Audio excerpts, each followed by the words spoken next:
Lovers, lovers, lovers. It's another episode of For the Lovers podcast. And today we have a special guest. We are here, season 2, episode 4. Welcome to TiyLand. And we have a special guest today, Jaida Coles in the building. Hello. Thank you for having me, Ty. So Jaida Coles is a very well-known journalist. New York City takeover. She has produced documentaries. She has produced events. And she's actually a personal friend from the days of Driver's Ed. And it's a pleasure to have her as a guest today. Today is Monday, just to let you know where we are on the calendar. September 21st. Fall begins tomorrow. Oh my gosh. Wow, Ty. Fall begins tomorrow. And tomorrow makes it 2 months to number 30. Oh my gosh.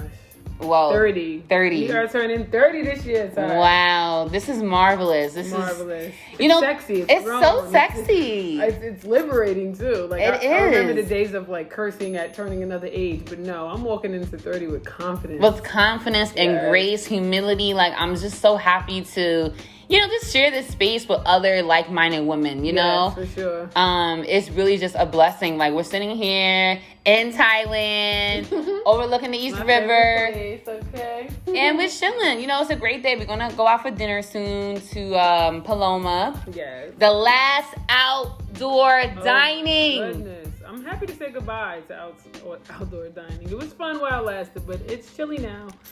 So, New York City, open up. New York City open up. We're opening up in 1 week, September 30th. We are back. Yes, we will be operating at 25% capacity. However, just the idea of we can go inside of a restaurant and dine in is okay with me. Yes. I want it to be, just that experience of the fall, not to have a birthday dinner, not worry about it. You can have a birthday dinner, not worry about it. Reservation. Yes, and be girls inside and not worry about freaking sneezing at the table all day.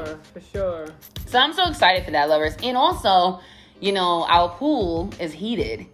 So expect some poolside photos back on our Instagrams, by the way, which is at Ty Hampton, at Ty the Bartender, at _forthelovers.com_. Jaida, tell the lovers what your Instagram is. My Instagram is at Miss Jaida, but let me spell it for you because it is quite tricky. At MISSJAYYIAH across all accounts. Across all accounts. And when we talk about professionalism, journalism, blogging, copywriting, the list goes on with Miss Jaida Coles, and she is a superstar. And I wanted to bring her on because not only is she my personal friend, but like I said, I really do admire her work ethics, her professionalism. And we have a lot of stories within the industry, and I just want to talk about that. So just to catch the lovers up, again, this is season 2, episode 4. Welcome to TiyLand. So actually, lovers, we're drinking wine that I found in my car. You tired of bartending, don't tell. It's okay. We went out to brunch like 2 weeks ago in Harlem, and we was being a little ratchet, and we poured the wine in a water bottle, and I literally found it the other day, and that's what we're drinking because it's good. So I said your mom. It's so funny. I am a mom. I am an old lady. For real, nobody wants to understand that. I am an old ass lady for fake. Like, it's so crazy. Because we all have the mother instinct. But right. Some women, it comes out more. So, lovers, so like I said, we've been catching up on my crazy love life. We've been catching up on my personal life. And I did go to Ohio. For everyone that's been tuned in from the first episode, I went to Ohio for my grandmother's funeral. I even did a speech, and it was really emotional. It was really sentimental, but I'm so thankful to God I was able to make it and come back within 24 hours. Yes. Just to be there with my dad was really, really amazing. Think about it. It was already 2 weeks ago. Like, the time is flying. That was yesterday. It was yesterday. Like, what the heck? And far as my lover that we opened up with, we are officially blocked one another on everything as of that. I think. I was told last conversation I'm blocked because I found gum on my bed frame, and I guess, Do you care to talk about that for a second? Because I have a question. Yeah, sure. Okay, so I don't know if you shared the full story with your listeners, but did you? Yeah. So as you guys know, she found gum on her bedpost somewhere, which to me was definitely absurd and just immature, and just I don't know what happened in the moment why he did that. But just asking you a question, flipping the script. How do you feel like that's worthy of cutting him off, like, for good? No, like, even when I made it, the whole thing was I made a video and sent it to him. I made a video expressing, oh my gosh, did you leave this guy, right? And I sent it to him. I guess he thought it was rude and unnecessary, which we're not going to list what's rude and unnecessary and within our relationship because, come on. Right. However, he mentioned that it was rude and unnecessary. I thought it was funny because I'm obviously the tone of my voice. But not funny, Ty, because I seen the video. Sarcastically funny. You was mad. I was mad. I was absolutely mad because I'm just like, what the hell? Like, how long have you been here? You mad, but, just trying to jump in his shoes. I don't think, for me personally, I would have cut him off for that. Like, I would definitely move forward. Guilty. Yeah, it's like you did it. I'll be embarrassed if anything. And I think that's why he responded the way he responded. I think he was more embarrassed and hurt that I called him out for that instead of him just saying, babe, yeah, I did that one night. We were drunk. He was making out, and that was the first place I put it. Yeah. And he again became the victim in this situation. Yeah. And said he blocked me, to be honest. Yeah. And I'm just like, all right, Which I feel is extreme, but that's how I wanted to know how you felt. Like, if you felt like that was like, okay, good, I got rid of him, or it's like, damn, what the fuck? I kind of feel like both. I feel like, damn, what the fuck? Then I'm also feel like, well, all right, the last couple of weeks between us was just very toxic. Mm-hmm. It was a back and forth thing all the time. We weren't communicating, clearly enough, and I just think we needed a break. Like, we just need a break. So we'll see whatever happens in the rest of our lifetime on this earth, but for right now, we need a break. And I've been saying we needed a break, and now it's a nasty break. Yeah, which sucks. Yeah. But just, messages to all of the lovers out there, don't do things like that. Those are bad habits. Like, we want to, especially as a woman, like, we want to make sure that we're living, like, clean lives, as I say. And that is not only, like, unclean, but it's rude. And this is someone's home, someone's sanctuary, someone's bed. In the moment, babe, where's the garbage can? I want to spit this out. It's simple. It's simple. This is like, I'm not gonna not be wet anymore. Yeah. Because we had to stop and I had to put the gum in the garbage. Yeah, it's not a turn off. I want to throw this gum out. Right. But maybe that just was the kick that you needed to really take that break. It just happened as it was supposed to. As a new season and releases itself. Like I said, we about to fall into autumn. A literal new season. And I welcome it. I welcome it too. I give it all the reasons to be gracious, to be cute. Put your boots on, ladies, and just be fly girls outside, Yes, be fabulous. Be fabulous, exactly. Speaking of fabulous, me and Jada really practice being fabulous young black women in New York City. You know what I'm saying? We run around, we do a lot of things. I bartended at a lot of events. And she recently launched a social media campaign with her client. So I wanted her to talk about a little bit about that because I only seen one part of it. And it was amazing to be behind the scenes during her creative. It was creative directing the shoot. Yeah. So, and I want you just to give it up, Jada. Tell us about your recent social media campaign. Okay. So as you guys don't know, but I have a bachelor's degree in communications. So that is an extension of marketing and advertising. Now, I took one advertising class in my my college days, and I fell in love with it. It made me want to change my major to advertising. Never focused on it. Never, did any projects in advertising and marketing up until now. So I was working for one company, and the guy, he seen my work there, and he hired me for his campaign. Now, so it's called Stoll & Dean. Now, it's amazing because Stoll & Dean is one of the first sports apparel lines. I'm talking about the Negro League uniforms from 1868. Wow. Like years ago. Wow. So, it can be tough with businesses sometimes. They take a break or go out of business. This guy that I know, shout out to Zaire, he picked it up. He bought the company. Okay. So, the guy that you met at the shoot. Right. Which was fabulous, by the way. Yes, it was. He brought the company. So now it's like, okay, this is the return of the original. These are the originators. Besides Mitchell and Ness, Stoll & Dean was there first. Right. You know what I'm saying? A sports apparel line. So long story short, we embarked on a 30-day campaign called Return of the Original. Okay. Return of what once was. Mm-hmm.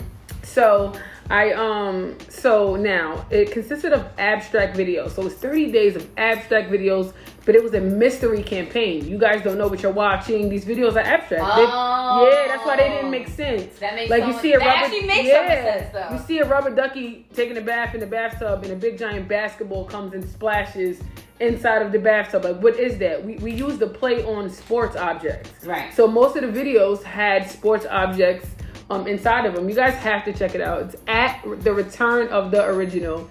And it was so cool. And now we launched. We on September 15th we launched, and now you guys can purchase. You know, it's a the first capsule is a box. It like features like the actual first uniforms and autographed football and all of this really cool stuff. But it was really great to be on the marketing spectrum of that campaign in Ty and Lovers. Like, it really challenged me creatively. Yeah, you can't to get somebody to send you like a series of like 16 abstract videos, and you have to create the captions. You just can't write in a basic way. You have to, you know what I'm saying? And one thing that the pandemic did do for me was it allowed me to dig inside of my soul, inside of the, you know, I have an innate ability to write and create, but it helped me dig inside of that and really just pour out on a beautiful canvas. And it just went extremely well. And shout out to that, and just shout out to all of the marketers worldwide and just all of the creatives, you know, because being creative is something that you can't really purchase in the store. You know, it's something within, and it all has something to do with, you know, sometimes even being aligned. Like, how creative are you? How far does your creativity go? So, lovers, I want you guys to constantly do a courage check and see if you are, you know, living up to your full potential. Because what happened for me in that campaign was, wow, like, I really have this in me. Now, guess what? Now I'm embarking on a new journey to be a campaign manager because of my experience on this campaign. So it was really beneficial, and it was great. I want you guys to really check it out. It was cool. You can check out the website, and shout out to everyone that's still in the. So with that being said, right, because I feel like being a creative person, there's so many levels of creativity, right? Yes. There's so many things that you said you went to college first and you were studying communications, and then advertising came along, and then marketing came along, and then all these different tiers. But how I feel is that it's all these different tiers within being a creative person. Yeah. A lot of times, being a creative person, being a journalist, being a blogger, they like to stick us as one thing.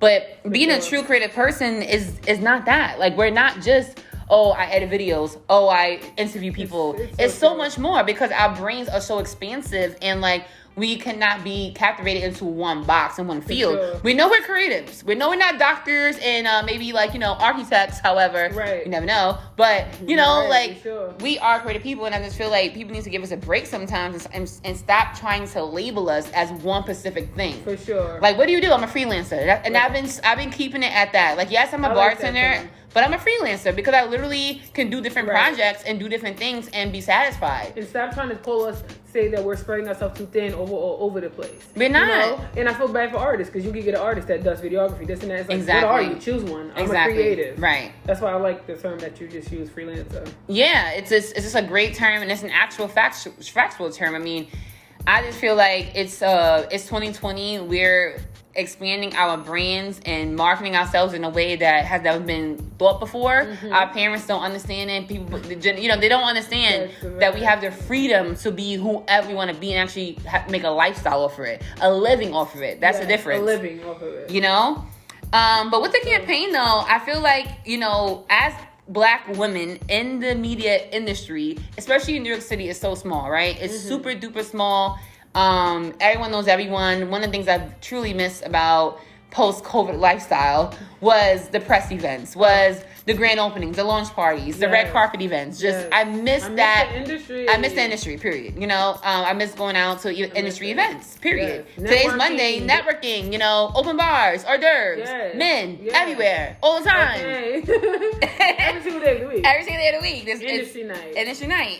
And the thing of what always baffled me about the industry is that it's like, you know, you want to be professional, you want to be a businesswoman first, obviously. You are that. But in this industry of media, it's almost as if sex sells, because if you don't approach certain things with a certain way and have like the knowledge of being a little street smart, you will get walked all over and thrown out in a hot minute, because men don't take women seriously when it comes to this industry at all.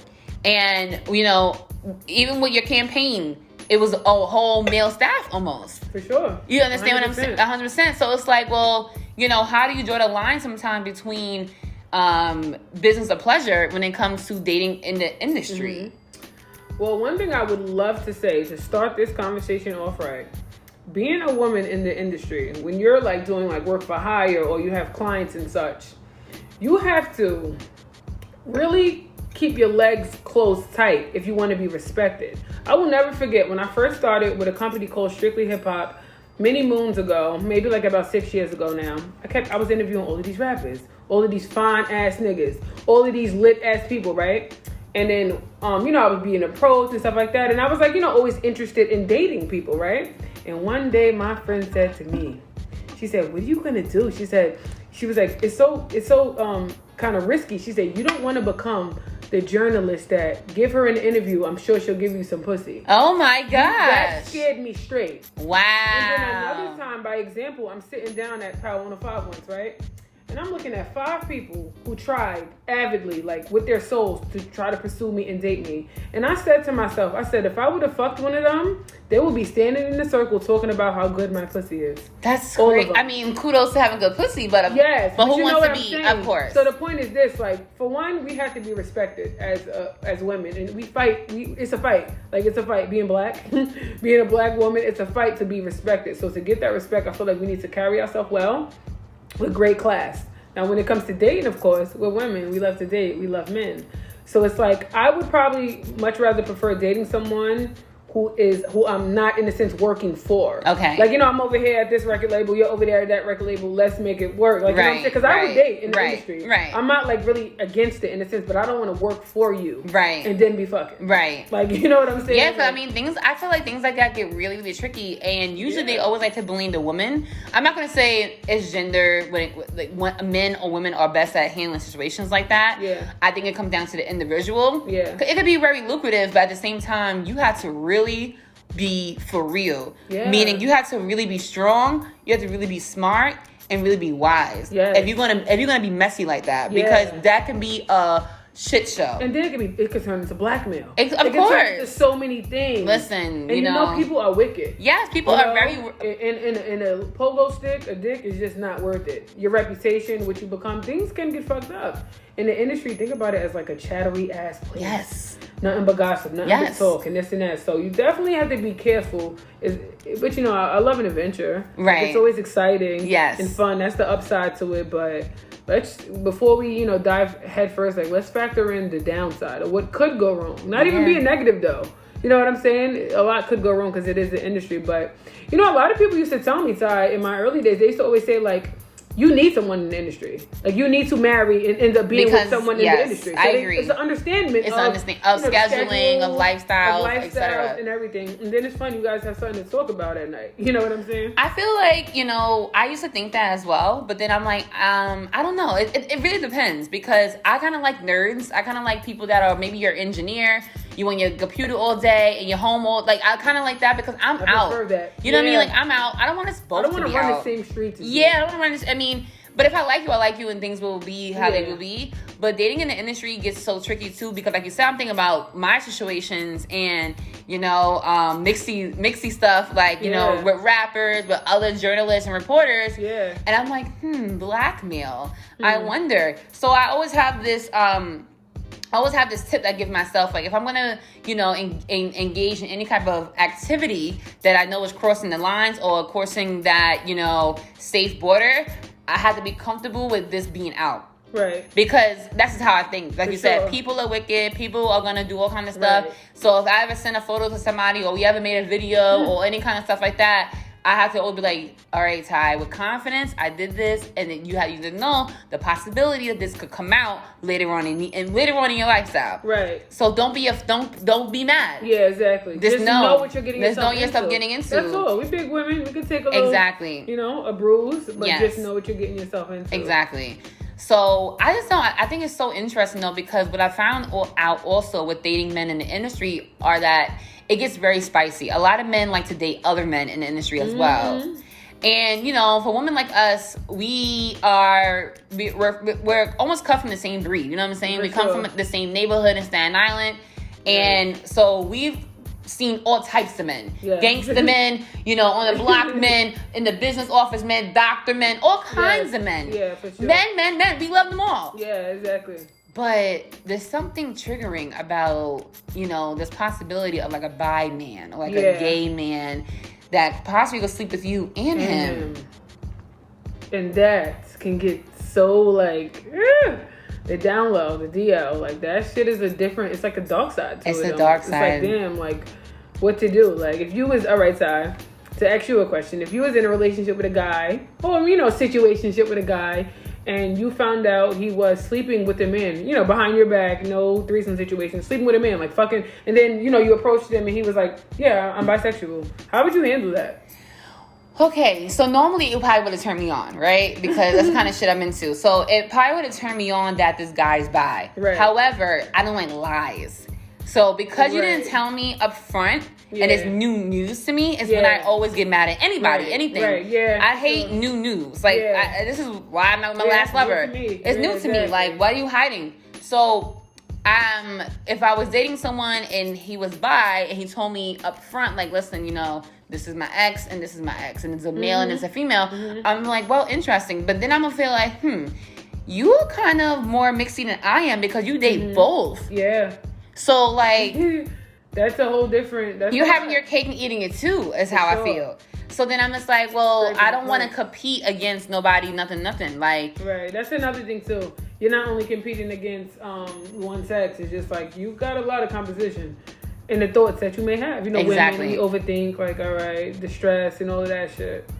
So I just feel like, and I don't know, I think specifically going back to the industry and the media industry, entertainment industry, Hollywood, I think that finding out men in that industry is more of a turn on to me because men are always looked at as so masculine, as these muscle guys, sweaty, smelly, and to see them actually caress another man, I don't know, for some reason it just turns me on. Like, it's just like, wow, okay, they do have a soft side, they do have like this intimacy, amongst themselves, but then they hiding it because, what is the public gonna think? Right. So I don't know. For me, I feel like it's an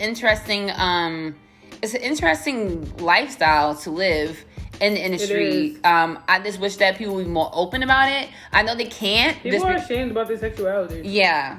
Right. It just is what it is. The same for girls, the same for guys. Just come out and tell the world, like, okay, I date men. Like, that's not the easiest thing to do. You know what I'm saying? Even me and my curviness, I don't talk about it like, oh yeah, like, okay, well, I don't claim myself to be bisexual though. Right. But that's just probably like a, I don't know what to call it. Probably not being true to yourself. Right. You know what I'm saying?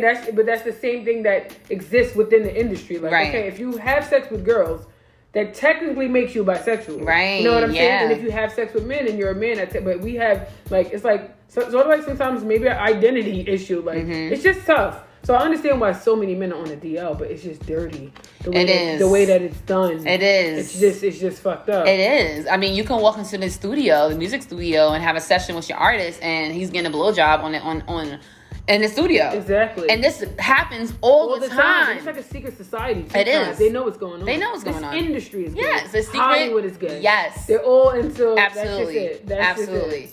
There's secret codes. If you're, I just remember this thinking back to all the industry events we'll go to. And I remember this one time being at, I was at an industry event in, right in Times Square. I forget the name of the music studio. It was in the music studio in Times Square. And we had the drinks, we had all there, but there was so many, what they like to say, bossy boys there, right? And the artist was, we didn't know the artist to be a bossy boy in a sense, right? So, there's a lot of guys there. Okay, I'm just like, okay, well, that's his fan base, right? Yeah. But that's your fan base. Yeah. Right? Yeah. So for me, I'm like, oh, I'm in heaven. I'm walking in here. Booty. Exactly. For real. Exactly. And I was just like, wow, this is amazing how, and as I said, it was down low. It was like a secret society. There's certain codes and like signals, rather, that you would use to signify, exactly, like, I'm on the same side as you. It's so funny. Hold on, my cousin recently, he happens to be a gay male, and we went to an event, and he was explaining to me the terms, like, okay, he's a trainer or skater. I forgot the term. He's a trade. He's a trade, meaning like, you know, he's a muscular man and he just won't like do anybody. He's super down low, but you gotta, you know, explaining it to me, and it was just like really interesting to sit back and analyze like, oh, that's who's who, and you know what turns him on as a man and stuff. It was just like really interesting. It is truly like a secret world. It's a secret world, and I you know, as a woman, you know, the listeners, tuned in lovers, don't judge us for being who we are, because we're very confident in the young women that we are. For sure. And we're exposed to a lot that many of you listeners probably have never been exposed to. Right. And not to say like we are dabbing in both worlds here, because we are Christian women as well. But the thing is, it's kind of life. And sometimes you have feelings and urges and, you know, desires for things that you don't know why. Maybe you don't act on it, which is good for you, but it's there. Yeah. It's there. Sure. It's instilled in you. It's there. People. Yes. And you just can't help what turns you on. You can. And I find it, I don't know, that I find the turning straight men that could possibly trade into, I guess, a gay lover very fascinating. Like, that process to me is like a turn on. Right. Because like you said, I've talked to a lot of other gay men, and I listen to how the process is. Like, they'll scout out a guy, and you know, like, it's like, wow, yeah, I can see that. I can see that happening, because you know, it's not because he's less manly than the next man. No, right. He, you know, there's nothing to do with just as much as girls may have twisted thoughts about other women, men do too. We just have to understand that. Why is it accepted when women do it? Right. You know, like it's like two parents, they'll disown their son, but they'll just love their daughter if she's gay. Like, it's like a double standard. It's definitely a double standard when it comes to like homosexuality and that whole entire you know, sexual desire, fantasy, lifestyle. I don't know what you're going to call it, but it's definitely a double standard. And just going back to the industry and dating men in the industry, I feel like that's sometimes things you have to be open with and either accept or don't accept. Yeah. Don't play yourself. Don't start dating a guy you've heard rumors about, or date a woman you heard rumors about, and then you get too deep, and now, you know, the rumors are true and you're caught up. Right. Because exactly. Just listen, like you just said, yes or no. Yes or no. Like, to reference our favorite show, Sex in the City. Yes. There was an episode Carrie found out this guy she was dating was bisexual. Exactly. She was infatuated with it, though. She was like, you know, curious, asking him questions and this and that. You just got to know what you're going to be down for and what you're not going to be for. Some women will shoot their husband straight in the face, like, to find out, you know, you're doing this and that. So whatever really floats your boat, but don't judge, like you said. Don't judge. There's no judgment zone with sexual beings, you know? But cheating is still cheating, if it's a man or a woman. Cheating is still cheating, for sure. And I'm not with that at all. I'm not with that at all. I'm not with it either, girl. I don't care what industry you fucking come from. I really have I'd rather be single for X amount of time than deal with a cheater. It makes me feel like an episode of Snapped. I can't take that type of pain. Like, I'm just not with it. That's why I've always been so comfortable single, because I know how men are. You know, unfortunately, I know how they are. So I'm not, no. I agree. Like, I'm listening to you and I agree, and I think about why people get into relationships when they know they have a cheating tendency. Yeah. When you could just be single. Single is okay. There's no, like, I've been single for a while. We've been single for a while, and I have peace. I don't have no issues, no drama. Men want cake and to eat it too. They want to lead a life. I'm not even gonna start dogging men. I know some of y'all listening, and I love y'all. But I really got problems. It's a terrible thing. It is, and it's painful because women, we get the short end of the stick. We do constantly. We just want love. We just want love and affection and money. Yeah, I want the money. Yeah, and hard dick and the money. It's in the bag. Be a gentleman. Send a few bags. Spoil me. Yes. Like, why do I have to? It reminds me of Tierra Marie's song, Make Her Feel Good. Yes. He wrote that song for her because she sat in his office and told him you know, hey, you got a band? She started complaining about men. So he wrote that song for her. So when you listen to that song, do I have to tell a nigga I'm lonely? Do I have to tell a nigga how to, like, all of the lyrics, I just feel you. Like, why do I have to tell a nigga how to treat me? It's our anniversary. Do I have to write it out for you? Oh my goodness. And then they wonder why women date women. It's not for the sex, obviously, because we still love dick. It's for everything else. It's like the emotional tie here. I'm just like, yo, bro. Affection, emotions, everything. Women, we just have something they don't. We do. And it's just like, I actually think that's the beauty of it all, though, because I remember one time I was like, all right, maybe I could just have a girlfriend, and like, I won't have sex with her, but I'll just have a girlfriend, like, you know, whatever. But then I was like, nah, because I'm also kind of, my mindset is like a man. Yeah. So like, you'll be doing her dirty too. Yeah. You know what I mean? Like, I'm gonna be annoyed, and then she's gonna be Right. like, oh, baby. I'm gonna like, please, got my face. That's why you shouldn't date a lesbian, because lesbians Exactly. take this gay shit serious. Exactly. But a bitch like me, you know what I'm saying? Like, Well, you're really my girlfriend, so. yeah, I know. Guys, we just announced it. We're tired of the relationship. So, lovers, Yeah, yes, right. we were saving this episode to actually announce that we are in a relationship. Yay. Two black journalists, two hot black journalists, actually. Yes. And that's why we always go out on dates, and that's why I'm always with her. Yeah. And so stay tuned for those next couple of episodes. And lovers, you better email me if she's talking shit about me to other hosts, other co-hosts. I would never. We actually have a date in a few. I told you at Paloma, so I cannot wait for that. But yeah, so Yes. just going back to the industry and the craziness of it, I think that I remember I have a mentor in the industry. He's a crazy marketer. And he always told me, Ty, when you walk into any office, it's gonna be for the men. You walk into any office, you're a businesswoman first. Don't be kikiing, don't be smiling, because Sure. you're and the problem is that I'm naturally that kind of person. Yeah. I'm a natural flirt. Yeah. I'm a natural Yeah. like, hi, like, Yeah. very like, Yeah. and you can't be like that in the industry. You have to be a little stern, a little mean, because they will Dog you. They you. would like be not intimidated. take you seriously.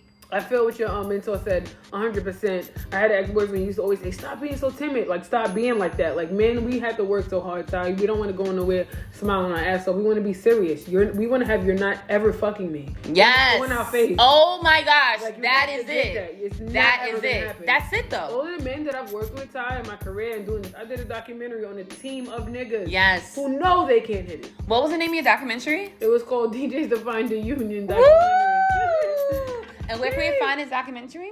Actually, so the premiere was last year, November Yes. 3rd. Right now, November 3rd is my goal date. Mhm. We're looking for a home. The film is still not released. Oh wow. It takes time, but You're my right Chiefs though. documentary took a year and a half to come Yeah. out. We had an event and it took a year to come out. So we're still looking for a home. So hopefully you guys can see it soon. Yes, I can't wait for that. It's gonna be amazing. Yes, it was. I bartended at both of her actual. Oh my God, isn't that crazy? The yeah, first one too. The first one too. The first one we had at Brooklyn Wineyard. Oh my God. And you that held me was- down because I was going through some Yes, shit. it was a I love you so much. PR's That was industry crazy. press. It's always Oh my it's God. always this trickery. It's always Nah, this trickery. industry, I remember once I asked the Lord, I said, why am I here? I Yeah. said, why did you give me this talent? Like, I was just at a really tricky place. And he said back to me almost immediately, I need my soldiers too. So as much as this industry may be frustrating and, and dark, very dark. we're God's people and we still have to, this is our gift. It is. We didn't choose this. Like, We you know what didn't. I'm saying? Like, It comes to us. If it comes to you breathlessly, yes. That this is conversation. you. This is just Yes. it's just a gift. it is a gift, and it's your God-given gift, and it's your talent. Yes. And every day I pray, and I know you pray because we're praying warriors. We Yes. pray together. Amen. And we pray, and it's we have to do it for the kingdom though. Yes. The thing Always. about it is that because we have these skill sets and being a communicator is key, not in my personal life, obviously, but Right. being a communicator is key, and being able to tell stories, know. Yes. I'm Yes. telling a story right now through audio. For sure. This is a form of, this is digital art. Like, Yes. This is, storytelling for sure. And like you said, it's innate. Like, you was born with this. Yep, absolutely. But this industry, the media industry, entertainment industry, for all the lovers that's tuned in today, I just thank you. This is season 2, episode 4. Welcome to TiyLand. And we have our special guest host, Miss Jayetta Coles. And she is a wonderful journalist, social media manager, copywriter. I mean, the list goes on. Filmmaker. Literally, this woman has done it all. We're talking today about just how the industry is. She just released a social media campaign with a magnificent client of hers. And as being a creative person, what people don't understand is that one thing opens the door to the next thing. For We're sure. entrepreneurs. Yes, we have our our niche in the I guess in the corporate world, my corporate world being bartending, Right. yours being in the hospital. Right. I think those are just the things that fund our creativity for now until we can be full-time freelancers. Right. For sure. And I think it's a wonderful That's thing. cool. Yeah, I think it's a wonderful thing to be able to manifest such great opportunities for us. Mm-hmm. And then we also speaking today about just how dark the industry is as well. Mm-hmm. as you know, entertainment, Hollywood, media, the list goes on, can be a very shady industry. As much glitz and glam it is, what goes on behind closed doors, a lot of y'all not ready for it unless you're in it. We're talking about down low brothers. We're talking about dating in the industry. And you have to be thick-skinned to survive especially in New York City. Yes. New York City is very close-knit. If you do anything, you're blackmailed, you're blacklisted, and you're out the game. You got to move out of town and go to LA. And you better hope. You better hope that you good over there. Okay. And not blacklisted too. Because it's just a small industry. Like, who doesn't know who? Industry. Especially being black in the industry. Especially being black. There's the urban entertainment, and then there's the entertainment. Right. And I feel like those are two separate things. Oh, very. You know? There's a difference of interviewing an actor from The Wire and freaking Taylor Swift. Mm-hmm. Like it's two different spectrums of it. Absolutely. Sure. And I feel like throughout my career, I've been able to do both.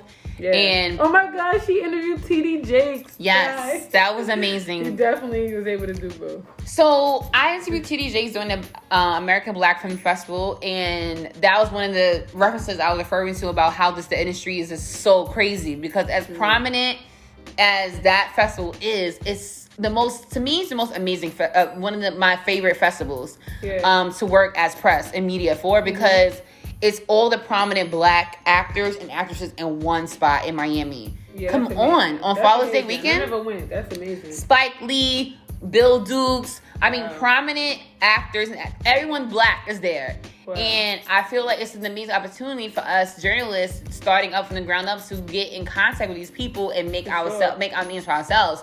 But don't get caught up. Because the after parties, from HBO after party, all the after parties are mixy. Yeah.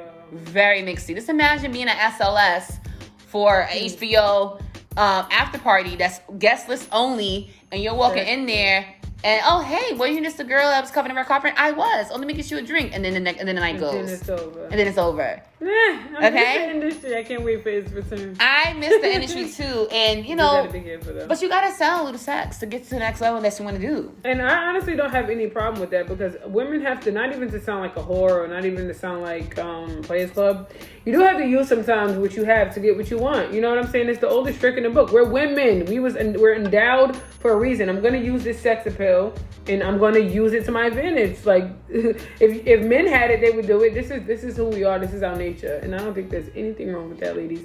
Flaunt your stuff and be a bad bitch and a boss woman, and get what you want. Have these men wrapped around your finger. That's what they tried to do to us, but we run everything. Everything. Women run everything. Everything. Fuck all that noise. Everything. Women, number one. We run everything. That's it. Period. We don't even have to unzip our pants to get, What did Megan Thee Stallion say in her latest song with Cardi B, WAP? If I'm not mistaken, I made him bust without him even touching me. Yeah, she said something like that for sure. Yeah, and it's true. It's true. It's very true. Don't get caught up. That's why women, we are, fuck all of that being down on ourselves. And women, we go through a lot, but don't ever forget the power that you hold down there, and just overall, we really are powerful beings. Right. What's life without Mother Earth? What is life? I mean, I feel like I use my garden in my apartment as a grand example of life and what can come out of me by simply planting, gardening, and blossoming. And I use that as a reference for my vagina. So I am not about to be up here, yes, we love sex and we love to indulge, but I have the power. I have the key. I am the key. Yes, I am the door. Exactly. I am everything. You're not getting in this door because I have the key. What? So act right. Okay? And that's to all you male lovers that's tuned in. Act right, and you have a great life. Right. I mean, it's not that hard. It's not that hard. Happy life. Like, come on. Happy Ty, happy life. Yes. Like, happy Ty, you won't die. Right. What else can we say here? Yeah, for real. Happy Ja, you'll go far. Like, stop playing, man. They don't know. But Jaida, before we leave the lovers for today, how has your 2020 been thus far? We're in the 9th month of a crisis pandemic. as a journalist, as a blogger, as a copywriter, as all these things I keep mentioning, how has it affected your career if it has in any way? Honestly, sorry, this pandemic has been marvelous to me. This is honestly speaking from the soul. Like I was telling the listeners earlier, I began to really dig within. Like, I think, post-pandemic, I was maybe like more so, behind the camera, documentary based, but we cannot forget our number one, like our baby. Like, let's say radio was my first love, but writing, I really began to really exercise my pen this year, and it's brought me so many opportunities and just so much, not even just like the career part. Like, let's really think about what the pandemic did for us, but me per se, about just my overall perspective of life. Nothing is promised. It made me love harder, value more friendships, value relationships. Like, you know what I'm saying? Like, nothing is promised. I remember, Ty, a point in April, I'm like, I'm saving all of this money, like, for what? We don't know if this shit about to end. Mm-hmm. Like, we was really in fear of life ending, but this year has been great, Ty, and it's really been like a year of revelation for me. Yeah. And I'm grateful for it. And like you said, me and Ty was turning 30. I turned 36 days before 2021, and I'm just asking God to cover me in the blood of His Son and continue to just elevate me, to higher heights, because that's what this year has been, a year of elevation. Like, this pandemic, so sorry for everyone who was just, like, affected in like in a horrible way. It's hundreds of thousands of people that has been affected, but I hope that it did one thing for everyone, whether you was affected financially, it made you dig within. We was locked down in quarantine with nowhere to go. If you didn't get to know yourself better, if you didn't soul search, whatever it is that makes you feel more aligned, that had to happen to all of us this year, and it happened to me, and it helped me know myself more, and I'm grateful for it. Cheers. Cheers, baby. Cheers, for real. We have a bottle waiting for us at our table in a few minutes. Yes, for real. Shout out to this year, though, and shout out to you, Ty. You are just so amazing. I love Ty Hampton. I always loved this since I was a little girl, and I'm so proud of you. I'm so proud of you. Like, honestly, truly, I keep telling you I love her. It's like, me and Jaida, she's one of my oldest friends. Like, literally. I mean, this is a woman now that I've grown up with, from the same neighborhood, same elementary school, driver's ed, everything we've done together. And I don't think we've realized how intertwined we've been all our years, because we just always just had this great relationship. Right. It was always that thing, but we became closer. Actually, Jaida was one of the people who made me go to see my eye doctor before I had my surgery, because we was at happy hour. And I'm telling you, I'm like, hey, I was like, the menu is a little bit blurry. Yeah. And I'm like, you was kind of short. You was like, I can't see. Like, right. That pretty and just like bouncy hair and just like your personality. He's like, I can't see, right? Yeah, it's been a few days. Like, I can't see. Like, what that says right there. I'm like, before those fucking drinks come, bitch, call your eye doctor. I was like, you think so? You think I should really call the eye doctor? Yes, and you was like, Ty, yes. I was worried. Yeah. And then boom. Here we go. Life-changing. Yes. But here we are, still on motherfucking top. Mm-hmm. Still on top. 2 years. Yes. Literally 2 years now. I got you through. Yes. Yes, and I love one thing. I love how we are connected. Like, I dream about you. Right. You dream about me. Like, God is just good. When I was thinking about you the other day, and I was looking back, like, after your surgery, how we was connected and speaking all the time, and just overall, like, I remember when you had a fight, your first fight in high school, and we was in the locker room in gym, and you was like showing me the scars and taking. You remember? I was so mad. I was like, this girl scratched my back. Yes, like, it was just crazy. It's just crazy though how we've always been there. Yes. So just shout out to us. Yes. And our friendship. And it's genuine, and it's so important. What I told you last night, actually, is so important to have, accountability friends. For sure. Big up in yourself friends, and just women that are. This to be also in the same age group, like, for sure, to be born in 1990 and to share this, this wealth, this journey with someone that's like-minded. We're Black, we're a woman, we're beautiful. I wouldn't trade it for the world. I wouldn't trade it for anything, and I'm really so thankful, because I feel like also, like you said, as 2020 is an elevating year. As you elevate, you have to let go. Yeah, for sure. How many pounds does say the elevator can hold? For real. Hello? Okay. It can't go up if the elevator is too heavy. It cannot. You cannot go up if you have all of this on you. Fuck around and crash. Okay? So I just feel like, I know, it's okay, baby. She's sad right now because she's sad because she thought there was more wine in her glass, but it's okay. I told you we have a bottle waiting for us. But yeah, so we're gonna wrap up soon. Actually, it was a great show. Again, lovers, this is season 2, episode 4. Welcome to TiyLand. And we have Miss Jaida Coles as our guest. Today we talked about the industry. We talked about just the down low. dark side of the industry, I guess, that needs some light. We talked about just how sex does sell as women in the industry, and how it's important to be a creative person and not be labeled in a box. Yes. Continue striving, lovers, in 2020. Continue being great. Continue doing it for the love. Continue to pack your sanitizers, wear your gloves, and wear a mask. And until next time, lovers, I'll see you soon. Follow us on Instagram at Ty Hampton, at Tyler Bartender, making cocktails still. I forgot to tell you, lovers. Oktoberfest has begun. The Germans are in town. Well, whoever is here before the lockdown, they're in town. We have Hofbräu, we have Weisenheifen, we have all the German beers that you can think of at Watermark. Come see me. I'm there on the weekends, Pier 15, and we're out, lovers. Until next time. Bye.